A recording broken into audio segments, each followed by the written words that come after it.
ଜୟ ଜଗନ୍ନାଥ ସାଙ୍ଗମାନେ ଆଜି ଚାଲିଲି ବାପଘର ଗାଁକୁ। ସାନ ଭାଇର ବାହାଘର ଥିଲା।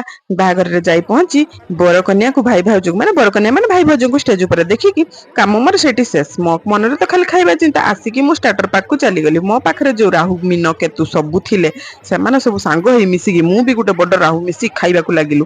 ଖାଇ ଖାଇ ଖାଇ ଖାଇ ଖାଇ ଖାଇ ଷ୍ଟାର୍ଟର ଯେତେବେଳେ ଖାଉଥିଲୁ କିନ୍ତୁ ଆଖି ମୋର ସବୁବେଳେ ଥିଲା ସେଇ ଲାଇନରେ। କିନ୍ତୁ ମଟନ ଖାଇବା ପାଇଁ ଲାଇନ କରିବାକୁ ପଡୁଥିଲା। କଣ କରିବି ଷ୍ଟାର୍ଟର ଟାକୁ ସରେଇବା ମାତ୍ରେ ମୁଁ ଲାଇନରେ ଦୌଡି ପଳେଇଲି। ଲାଇନ ବି ଯାହା ହଉ ସାଙ୍ଗେ ସାଙ୍ଗେ ଲାଇନ ଟା ବି ମିଳିଗଲା। ମିଳିଲା ମାତ୍ରେ ମୁଁ କିଛି ନ ବୁଝି ବିଚାରି ଦୌଡିଲି ମୋ ଟେବୁଲ ପାଖକୁ। ଟେବୁଲ ପାଖକୁ ଯିବା ମାତ୍ରେ ଦେଖୁଥିଲି ଏଠି ମଟନ ଟା କେତେବେଳେ ଆସିବ ଭାବୁଥିଲି ବାବୁ ଆମର ବାରିପଦାରୁ ପଳେଇ ଆଇଛନ୍ତି ମଟନ ଖାଇବା ପାଇଁ। ଆଉ ଶ୍ୱଶୁର ଘର ମାଗଣା ମଟନ ଖାଇବେ ନା ଆଉ। ଖାଇସାରିଲା ମାତ୍ରେ ଆମେ ଚାଲିଲୁ ବାହାରକୁ ଘରକୁ ପଳେଇବା। କିନ୍ତୁ ବାବୁଙ୍କ ପେଟରେ ଆହୁରି ଜାଗା ଥିଲା। ସେ କଣ ଆଉ ଛାଡିବେ? ମାଗଣାରେ ମିଳୁଛି ମାନେ ଗୁପଚୁପ ଟିକେ ମାରିଦେଲେ ନା ଆଉ।